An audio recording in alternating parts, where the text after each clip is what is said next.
La configuration des postes de travail et des services réseau représente un élément important dans l'organisation d'une infrastructure de communication. Cet élément préside aussi à l'organisation future de la mise en exploitation de votre architecture. Il est donc très important de mettre en place à la fois un système de gestion de configuration et un système de nommage qui soit cohérent et qui puisse faciliter à terme le repérage des machines et leur exploitation. Dans ce chapitre, nous allons aborder l'organisation du système de nommage et du protocole d'annuaire de type DNS.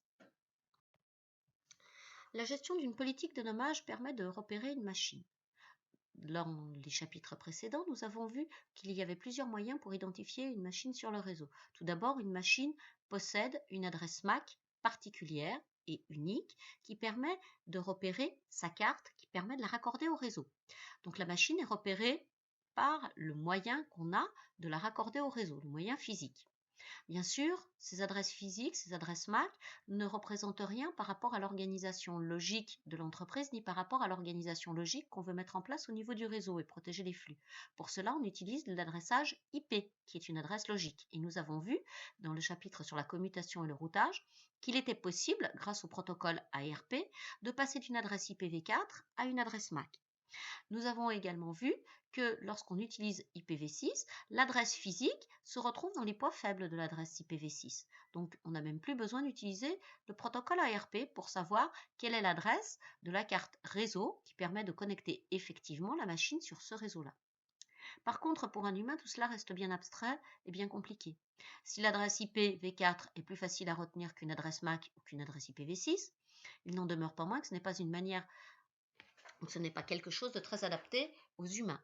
Le nom, en revanche, l'est beaucoup plus. Alors, comment donner le nommage? On pourrait faire un annuaire mondial en donnant le nom de toutes les machines. Et si on le met à plat, on a beaucoup de mal à retrouver cette information. Comment la structurer, qui doit assurer les mises à jour? C'est très complexe.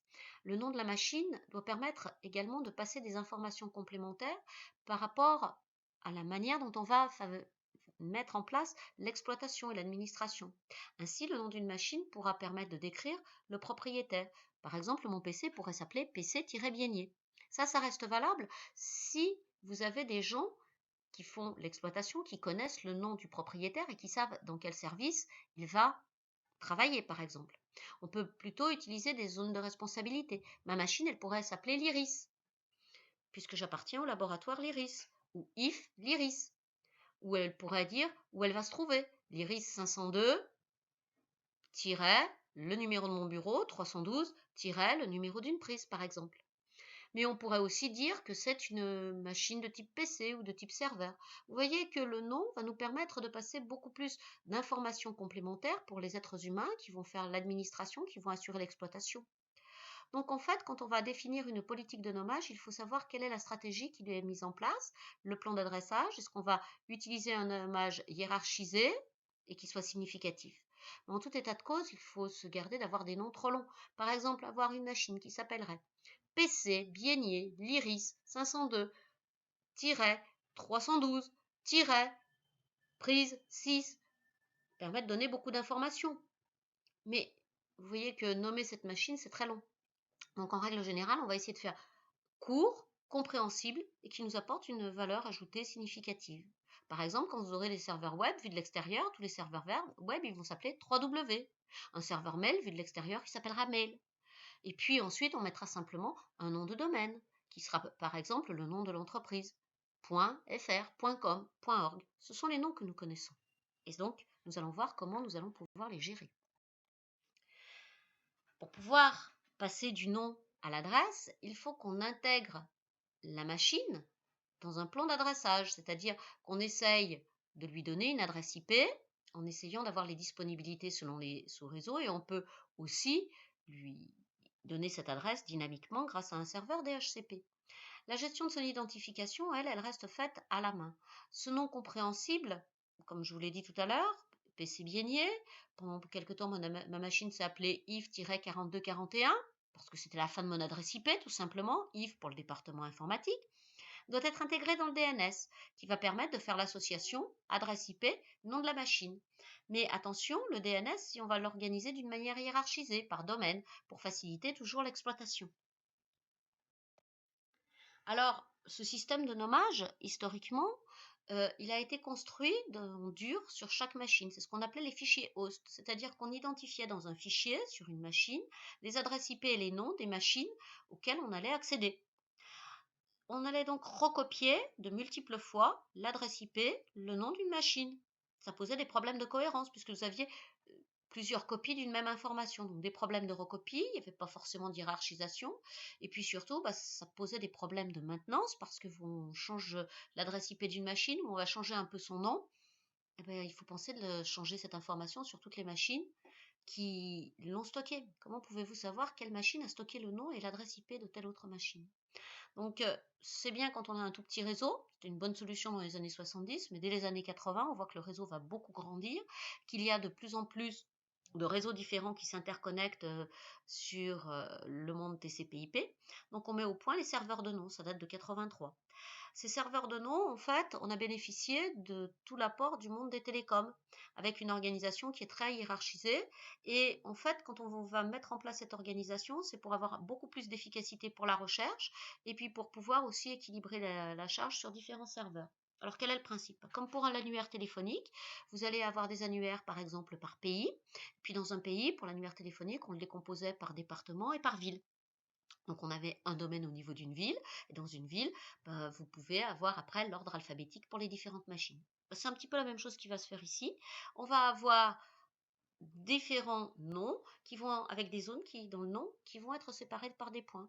Par exemple, pcbiennier.insa-lyon.fr, j'ai un nom qui est en 3 zones. J'ai le nom de la machine, le nom d'un domaine qui s'appelle Insa-Lyon et le nom d'une grande zone qui s'appelle FR.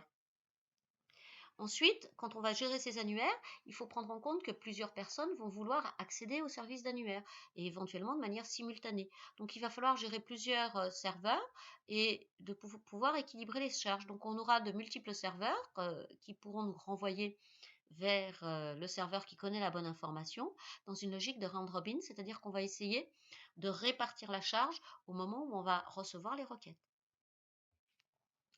Alors le DNS est un système très hiérarchisé. On a à la racine 13 serveurs racines qui sont représentés par des lettres A, B, C, D, etc. Et ces serveurs racines vont simplement pointer vers d'autres serveurs qui vont correspondre aux différents domaines. Alors par exemple, vous avez le domaine .fr, le domaine .edu, le domaine .au, le domaine .com, le domaine .org, le domaine .eu, etc. Donc, plusieurs serveurs vont permettre de gérer les annuaires de chacun de ces sous-domaines, enfin de ces domaines. On va les appeler les serveurs TLD, c'est-à-dire des serveurs qui sont associés à ce premier niveau de domaine. Ils ne sont pas récursifs et ils vont pointer, eux, sur d'autres serveurs qu'on va appeler les registars. Et ces registars vont permettre de dire qui gère quel sous-domaine. Par exemple, les serveurs associés au domaine de premier niveau vont pointer sur un registar. Par exemple, le serveur qui va gérer le domaine FR va pointer sur un registar qui contiendra les informations nécessaires pour dire qui gère le sous-domaine INSA-Lyon. Et on aura des DNS au niveau inférieur qui, eux, vont pouvoir s'organiser d'une manière récursive. Alors, on va avoir le nom qui est exprimé sous forme d'une grande chaîne de caractères séparés par des points. L'autre, point le sous-domaine déposé, point le domaine déposé, point le domaine générique, point. On peut même avoir des sous-domaines à l'intérieur de sous-domaines déposés. Donc, on va constituer ainsi ce qu'on appelle le Full Qualified Domain Name, c'est-à-dire le nom complet. Ensuite, pour pouvoir le résoudre, eh bien, on va utiliser cette organisation récursive en disant qu'on va l'exploiter de droite à gauche, c'est-à-dire que je vais avoir un domaine générique qui va me permettre de retrouver qui gère le domaine déposé. Celui qui gère le domaine déposé va me permettre de trouver qui gère le sous-domaine déposé. Celui qui gère le sous-domaine déposé devra me permettre de retrouver l'autre. Donc, vous voyez bien qu'on va avoir différents domaines qui vont être dits domaines d'autorité, c'est-à-dire celui qui gère un domaine ou un sous-domaine va avoir autorité, c'est-à-dire va devoir effectivement gérer la base de données principale qu'on pourra aussi après répliquer pour assurer la continuité de service. Donc, comment va-t-on repérer tout cela? Eh bien, on va avoir différents enregistrements, différents types d'enregistrements. Donc, comme je vous l'ai dit, vous aviez 13 routes serveurs. Ces routes serveurs vont avoir des enregistrements ensuite R au niveau des zones pour définir les sous-zones. Et ensuite, on va donner délégation à un serveur grâce à un enregistrement qui s'appelle NS. On devra également définir des enregistrements qui vont nous donner la zone d'autorité d'un serveur, c'est-à-dire qui va avoir l'information authentique permettant de trouver l'association nom-adresse IP qui correspond.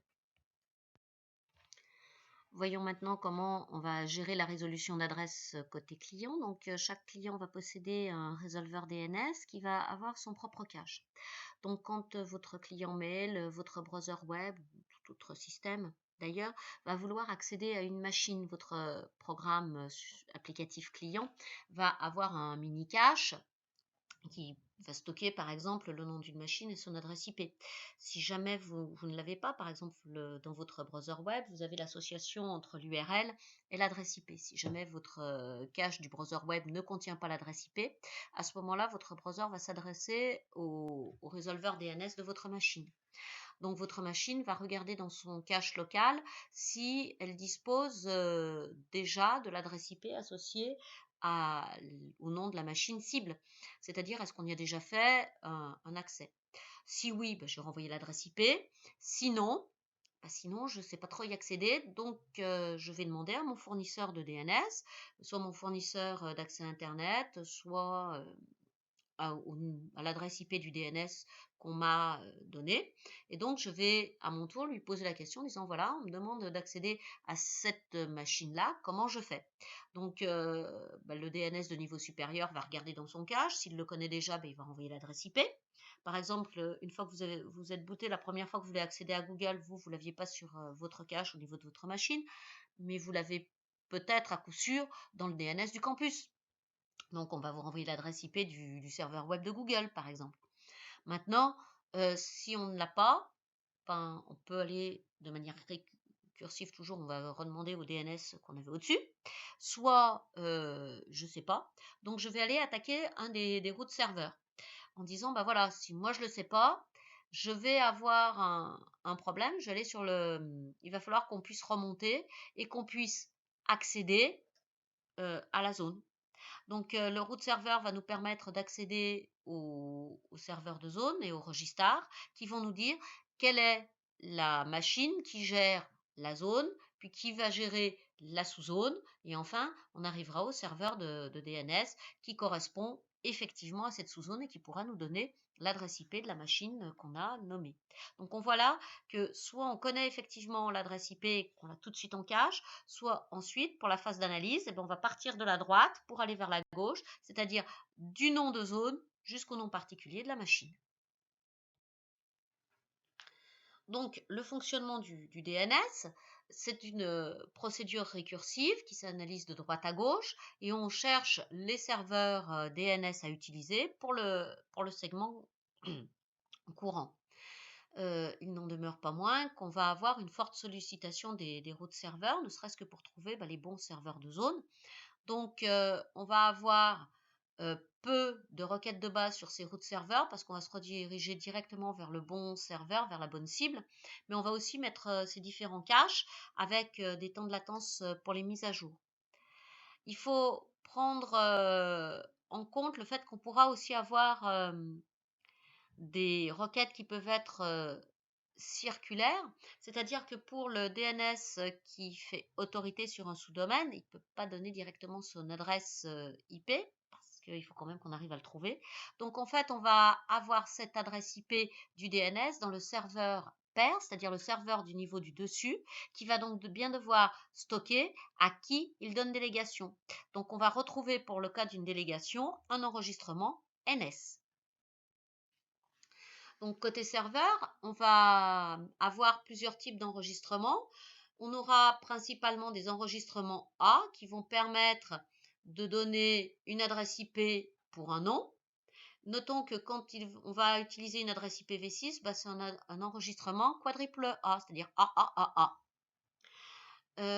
Ensuite, on peut avoir des enregistrements dits PTR qui vont permettre de faire l'association entre une adresse IP et un nom. Et puis, on peut aussi faire des alias d'un domaine vers un autre domaine avec des enregistrements CNAM, donc pour faire deux équivalences. Si vous voulez par exemple dire que vous avez le domaine INSA Lyon et INSA-Lyon, bah, vous aurez INSA-Lyon.fr qui a un CNAM sur INSA-Lyon.fr par exemple. Et INSA-Lyon.fr qui a un enregistrement CNAM sur INSA-Lyon.fr. On pourra aussi avoir un héritage de la décomposition en sous-domaine grâce à l'enregistrement des NEM. Donc, on voit bien que ici, on va avoir plusieurs types d'enregistrements déjà pour décrire ces associations adresse IP et nom. Côté serveur, on a aussi des enregistrements un peu particuliers pour trouver l'adresse IP de quelques machines particulières comme les serveurs de mail ou des serveurs web, par exemple. Donc pour les serveurs de mail, on devra avoir potentiellement un ou plusieurs serveurs. Si vous avez des serveurs de mail très sollicités, vous pourrez avoir plusieurs serveurs physiques qui vont servir de frontaux. Donc il faudra savoir sur quel serveur physique on va aller quand on veut accéder au serveur de mail. Donc on va avoir des enregistrements de type MX qui permettront de trouver effectivement le serveur de mail sur lequel on va pouvoir se connecter. On a un nom de domaine qui est à droite de l'adresse. Par exemple, quand je vous donne mon adresse, frédéric.bienier@insa-lyon.fr, le nom de domaine, c'est insa-lyon.fr. Donc, SMTP doit résoudre l'adresse pour trouver le serveur de mail et chercher mail.insa-lyon.fr et trouver une des machines qui sert de mail pour le domaine insa-lyon.fr. On pourra avoir plusieurs priorités. Par exemple, vous allez avoir soit des serveurs qui ont la même priorité, soit des serveurs à privilégier par rapport à d'autres.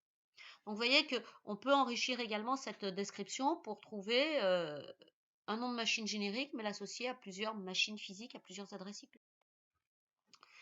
Ensuite, il faut aussi qu'on définisse les différentes zones.